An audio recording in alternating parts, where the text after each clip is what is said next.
Something extraordinary is happening above our heads right now, and almost no one in Washington is talking about it openly. While American and Israeli planners have been mapping strike packages, coordinating carrier battle groups, and refining target lists deep inside classified briefing rooms, there is a very real and deeply troubling question that demands an honest answer. Has Iran already seen those plans? Not through a spy inside the Pentagon, not through a leak, but through something far more difficult to stop: a constellation of satellites orbiting silently overhead, feeding the Islamic Revolutionary Guard Corps a live, continuous picture of every American ship, every Patriot battery, every THAAD deployment, and every radar installation across the entire Middle East theater. Now, this is not speculation. China's Changguang Satellite Network, a system of over 300 Jilin-1 mini satellites operating in low orbit, has been confirmed as providing optical imagery, hyperspectral data, and live video of moving targets at half-meter resolution to Iran and its proxies. Half-meter resolution. That means an analyst in Tehran can look at a satellite feed and count the aircraft on a carrier deck. China has effectively dominated what military strategists call the find and fix phases of Iran's kill chain, providing persistent, all-weather, multispectral surveillance and signals intelligence, then passing that sanitized targeting data directly to IRGC command nodes. And what does Iran do with that data? It fires. Precisely. One of the great surprises of the current conflict, as noted by former French Foreign Intelligence Director Alain Julet, is that Iranian missiles are dramatically more accurate now than they were just 8 months ago during the 12-day war. The reason, analysts believe, is China's Beidou navigation system, a military-grade satellite navigation signal that Western jamming and spoofing techniques simply cannot defeat, because its B3 signal uses complex frequency hopping and navigation message authentication that prevents interference entirely. Russia, meanwhile, is not standing idle. The Russian-built Khayyam spy satellite, launched in 2022, provides Iran with 1.2-meter resolution imagery, and Tehran can task it to monitor specific American and Israeli bases on demand. Think carefully about what that means. Iran, a country under crushing sanctions, now holds in its hands a persistent orbital surveillance capability previously reserved only for the world's great powers, and it is being fed that capability in real time by 2 permanent members of the United Nations Security Council. Chinese spy ships shadowed the USS Abraham Lincoln Carrier Strike Group in the Arabian Sea, and the Liaowang-1 maritime space tracking vessel, escorted by Chinese destroyers, was positioned in the Gulf of Oman, monitoring Western naval movements and tracking American missile defense activity. The Space Eye and the Naval Eye are working together as a single, integrated system. This is the question every American watching this conflict must sit with. In a war where information decides who strikes first and who survives, has the technological advantage quietly shifted? And to understand just how significant this shift truly is, we need to go back, not very far, only a few years, and look at what Iran's military capability actually looked like before this intelligence partnership deepened in the way that it has. Because what we are watching unfold today is not an accident. It is not improvisation. It is the product of a deliberate, carefully constructed architecture of military and technological cooperation that has been assembled piece by piece, quietly, methodically, while Western capitals were largely focused elsewhere. Cast your mind back to 2019, when American forces eliminated General Qasem Soleimani at Baghdad airport. Iran's response, though emotionally charged and symbolically significant, was ultimately limited.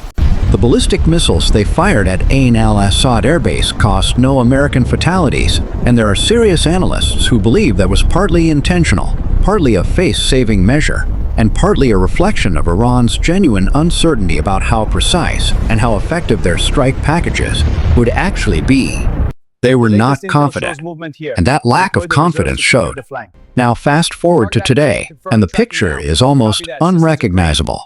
What the IRGC has assembled in terms of situational awareness, in terms of real-time battlefield intelligence, in terms of their ability to understand where American assets are positioned at any given moment, it is a fundamentally different capability from anything they possessed even 3 years ago.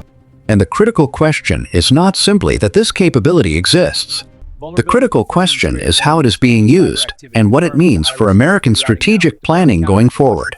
Let me explain what I mean by that, because I think this point is frequently misunderstood.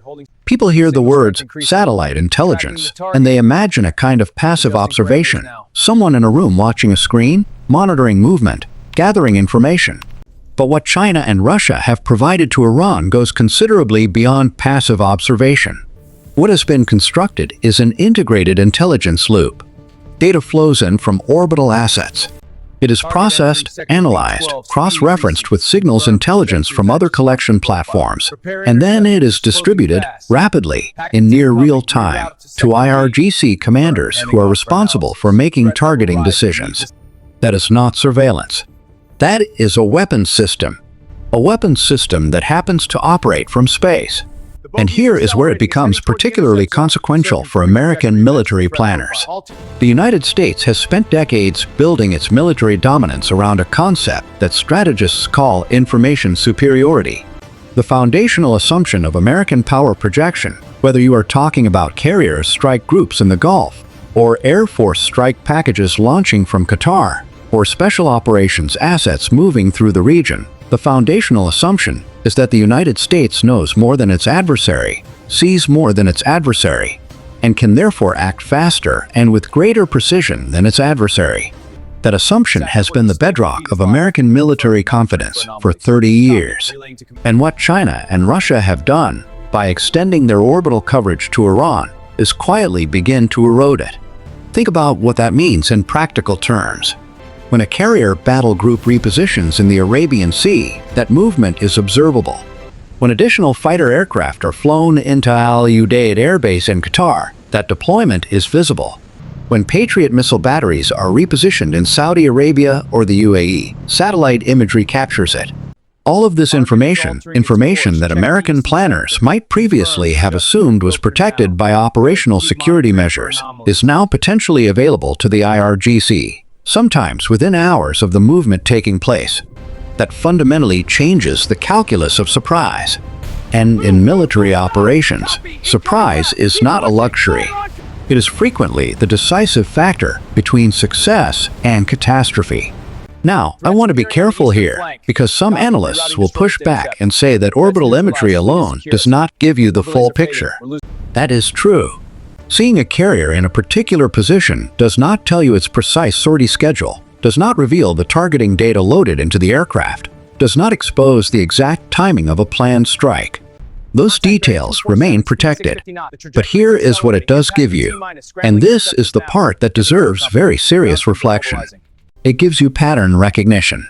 It gives you the ability to study American behavior over time, to understand how American forces move and position themselves in the days and hours before a military operation, to recognize the specific signatures that appear in satellite imagery when a strike is being prepared rather than when assets are simply on routine patrol. And the IRGC, whatever else one may think of them, are not amateurs. They have been studying American military operations in their region for more than 4 decades. They have watched every American military campaign in the Middle East with extraordinary attentiveness. They have read the same open-source analyses that appear in American strategic journals. They have studied the Gulf War, the invasion of Iraq, the Libya campaign. They understand American operational patterns in considerable depth. Now give those analysts access to persistent, high-resolution orbital imagery, and what you have created is a capability to read American intent from behavior before the first missile is ever launched. That is the genuine strategic concern that sits at the heart of this story.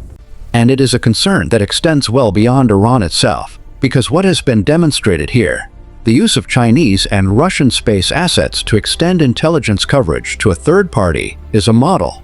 If it works with Iran, if it proves effective in complicating American military planning in the Middle East, then it is a model that can be replicated. It can be extended to other theaters, to other partners, to other conflicts. The precedent that is being set right now in this conflict, in this region, has implications that reach far beyond the Persian Gulf. And Washington, to its credit, understands this. The conversations happening inside the Pentagon right now about space-based intelligence vulnerabilities are urgent, and they are serious. But understanding a problem and having a ready solution to it are two very different things, because you cannot simply shoot down 300 Chinese satellites. The geopolitical consequences of that action would be catastrophic and immediate. So instead, American planners are left working around a problem they cannot directly eliminate, trying to introduce uncertainty into Iranian targeting, trying to vary patterns of behavior, trying to shorten the timeline between decision and action so that even real-time intelligence cannot be effectively exploited. These are not comfortable adaptations. They are the kind of workarounds you resort to when the strategic environment has shifted beneath your feet and you are still trying to find solid ground.